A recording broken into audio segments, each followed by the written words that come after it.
जी हाँ, तो आज बिग एक्शन में सबसे पहले शुरुआत करते हैं वो सेक्टर की जो कि निफ्टी का टॉप गेनर बना हुआ है। निफ्टी 50 में जो टॉप गेनिंग स्टॉक्स हैं वो इसी सेक्टर से हैं और मैं बात कर रही हूँ मेटल पैक की, जहाँ पर मेटल्स की चमक आज बढ़ती हुई नजर आई है। आप देखिए कुछ बेस कमोडिटीज़ में काफ़ी अच्छा एक्शन है, जिसमें आप कॉपर देख लीजिए 900 के भी पार MCX पे निकलता हुआ नजर आया है। और साथ ही साथ ग्लोबली आप देखें तो डॉलर इंडेक्स में भी गिरावट है। 3 साल के निचले स्तर पे डॉलर इंडेक्स जो है आता हुआ दिख रहा है और 75% से ज़्यादा ट्रेड जो है वो डॉलर में ही होता है इंटरनेशनल मार्केट में।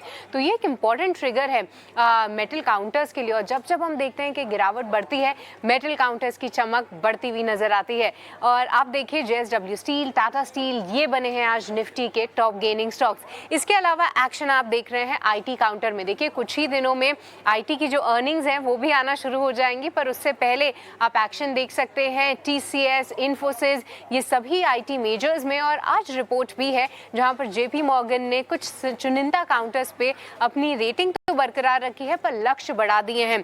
TCS की बात करें तो न्यूट्रल की रेटिंग बरकरार रखी है, 3700 से लक्ष्य बढ़ा के 3850 कर दिए हैं। और साथ ही इन्फोसिस की बात करें तो वहां पे भी लक्ष्य बढ़ा के 1900 के कर दिए हैं। यहाँ पर ओवरवेट की राय बरकरार रखी है। इसके अलावा एक्शन देखिए RBL बैंक में। देखिए आज सुबह एक रिपोर्ट जरूर आई थी कि शायद RBL बैंक में एमिराटीज का NBD बैंक जो है वो स्टेक ले सकता है, पर उसका खंडन करते हुए RBL बैंक ने ये साफ किया है कि ये ऐसी कोई भी रिपोर्ट्स को जो है डिनाई करते हैं, उनको इनकरेक्ट और स्पेक्युलेटिव बताते हैं। और आप देखिए स्टॉक में जो है गिरावट हावी होती हुई लगभग 3% से ज़्यादा की भी कमजोरी आज ये स्टॉक दिखा रहा है। इसके अलावा आखिरी में आज टायर स्टॉक्स बजिंग है। देखिए हम ऑटो बिक्री के आंकड़ों की बात कर ही रहे थे, हालांकि मिले जुले आंकड़े आए हैं, पर टायर काउंटर्स की पिटाई कई समय से जारी थी। आज देखिए एकाएक सभी काउंटर्स उछाल दिखाते हुए एज ए सेक्टर बहुत अच्छा मूव आ रहा है। सभी टायर काउंटर्स में आप देख लीजिए Apollo tyres, Balkrishna, CEAT, JK tyres, इन सभी में 2 से 4% की आज के सत्र में तेजी देखने को मिल रही है। तो ये थे आज के बिग एक्शन स्टॉक्स। शुक्रिया सृष्टि, ये सारे के सारे अपडेट देने के लिए। तो RBL बैंक हम देख रहे हैं कि फिर से उसी रेंज की तरफ बढ़ रहा है। काफ़ी मुश्किल से 225 से 245 का रेंज पार किया था, 265-70 के रेंज में गया था।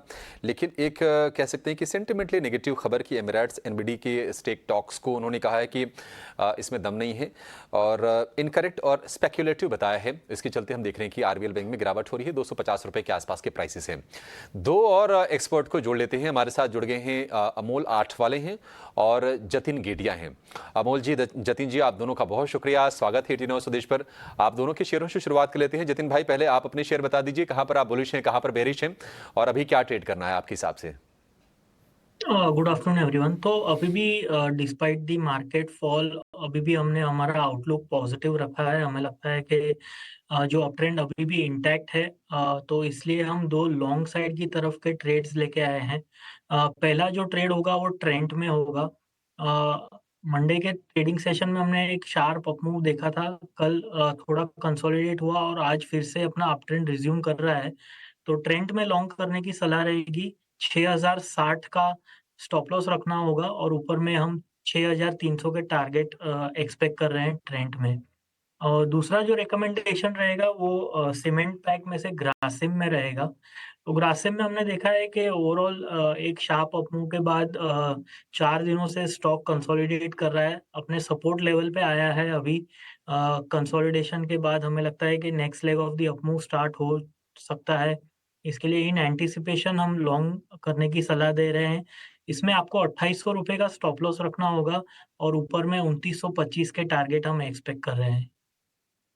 राशि में आज शुरुआती तेजी थी करीब आधे % के आसपास की, लेकिन जैसे जैसे बाजार नीचे आया है वो गेंस फिजल आउट हुए हैं। फिर भी 2925 के टारगेट से आप इसको ट्रेड कर सकते हैं। 2800 रुपये का आपको स्टॉप लॉस लगाना है ग्रासिम के शेयर में।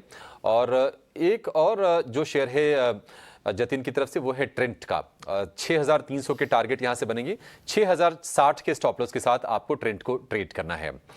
अमोल जी, आप बताइए आपके शेयर्स कौन से हैं, आप कहां पर बुलिश हैं, क्या दोनों तेजी की कॉल्स हैं? जी नमस्ते एंड गुड आफ्टरनून। दोनों तेजी के ही कॉल से ट्रेंड भी मेरा पीक था, बट जतिन जी ने दिया है तो मैं एक ही स्टॉक के साथ जाना चाहूंगा। रैमको सीमेंट के साथ जाना चाहूंगा। पोजिशनल पॉइंट ऑफ व्यू से देख रहा हूँ 1090 के आसपास है। पोजिशनली टारगेट निकल के आ रहे हैं 1165 के और स्टॉप लॉस रहेगा उसका 1060 का। एक रेंज ब्रेकआउट फॉर्मेशन है डेली चार्ट्स पे और वीकली चार्ट्स पे भी अगर हम देखते हैं तो एक प्रॉमिसिंग ब्रेकआउट फॉर्मेशन देखने को मिल रहा है। शायद एक आध दो दिन का कंसोलिडेशन स्टॉक में देखने को मिलेगा, but positionally point of view से अगर मैं देखता हूँ तो शॉर्ट टर्म एवरेजेस के ऊपर कंफर्टेबली ट्रेड हो रहा है और स्टॉक में पॉजिटिव मोमेंटम का जो फॉर्मेशन है वो कंटिन्यू होता हुआ दिख रहा है। पोजिशनल पॉइंट ऑफ व्यू से जरूर देखा जा सकता है। ठीक है, ये आपके लिए रिकमेंडेशन हो गई। चलिए आगे बढ़ेंगे और अब कुछ ऐसे शेयरों पर व्यू लेते हैं जहां पर आज हम तेजी देख रहे हैं। मेटल्स में Tata steel, JSW steel, Hindalco, SAIL, इसके अलावा बाकी स्टॉक्स में भी आज तेजी का मूव है। एक व्यू चाहिए आपसे। मेटल में टाटा स्टील तो बार बार रेकमेंड हुआ है, लेकिन आदित्य क्या लगता है आपको कि टाटा स्टील का शेयर कहां तक जा सकता है और क्या ये एंट्री के लिए लेवल ठीक हो, मान लीजिए किसी को नया ट्रेड करना हो तो? बिल्कुल अभिषेक, इनफैक्ट ये मेरे टॉप रिकमेंडेशन में भी था। अभी टाटा स्टील 175 के टारगेट के लिए तो 60 के स्टॉप लॉस के साथ इसको खरीदारी करनी चाहिए। इसके अलावा अगर हम देखें तो जेएसडब्ल्यू स्टील में भी एक फ्रेश ब्रेकआउट देखने मिल रहा है और जिंदल स्टील में भी फ्रेश ब्रेकआउट देखने मिल रहा है, तो ये दोनों स्टॉक्स में भी लॉन्ग ले सकते हैं। अगर हम जेएसडब्ल्यू स्टील की बात करें तो यहाँ पे 1150 के टारगेट्स आएंगे, नीचे में स्टॉप लॉस लगाना है यहाँ पे 1020 का। और अगर हम जिंदल स्टील की बात कर ले तो यहाँ पे भी मुझे लग रहा है एक अच्छा खासा मूव है। करंट लेवल्स पे खरीदारी करनी चाहिए। एक फ्रेश ब्रेकआउट आ रहा है स्टॉक में, 1050 के टारगेट के लिए खरीदारी करनी चाहिए और यहाँ पे स्टॉप लॉस लगा है 940 का। तो तीनों ही मेटल स्टॉक्स मुझे अच्छे लग रहे हैं। टाटा स्टील, जिंदल स्टील और जेएसडब्ल्यू, तीनों में लॉन्ग एडिशन कर सकते हैं। टाटा स्टील, जिंदाल स्टील और जेएसडब्ल्यू, ये तीनों मेटल स्टॉक्स पर पॉजिटिव नजरिया, खरीदारी के मौके अगर पोजीशन है तो उसे भी इंटैक्ट रखना चाहिए। मेटल स्पेस में तो अच्छा खासा एक्शन है। डाइवर्सिफाइड मेटल से जुड़ा एक काउंटर इस पर राय लेते हैं वेदांता। इस स्टॉक में भी हम देख रहे हैं ऑलमोस्ट 0.5% गेंस आज के सत्र में देखने को मिले हैं। जतिन जी, वेदांता के स्टॉक प्राइस पर आपसे एक टेक जानना चाहेंगे। 500 के लेवल से बस कुछ ही अंक दूर है, 467 के लेवल्स पर इस वक्त ये स्टॉक ट्रेड करता हुआ। डिविडेंड फ्रेंडली वेदांता पर आपकी राय क्या होगी? Good afternoon.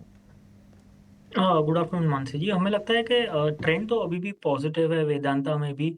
पिछले 3 ट्रेडिंग सेशन से कंसोलिडेट कर रहा था। आज के ट्रेडिंग सेशन में एक ब्रेकआउट का अटेम्प्ट लिया है, लेकिन I think overall market condition को देखते हुए थोड़ा ऊपरी स्तरों से स्लिप हुआ है, लेकिन उसमें घबराने की कोई ज़रूरत नहीं है। At this point of time हमें लगता है कि 455 का एक स्ट्रॉन्ग सपोर्ट है स्टॉक के लिए, और ऊपर में हमें लगता है कि 485 से लेके 490 के इमीडिएट टारगेट्स बन रहे हैं। तो जिनके पास ऑलरेडी है वेदांता, तो वो 455 के स्टॉप लॉस के साथ होल्ड कर सकते हैं, और जिनको फ्रेश पोजीशंस लेनी है करंट भाव पे ले सकते हैं। ओवरऑल ट्रेंड पॉजिटिव है।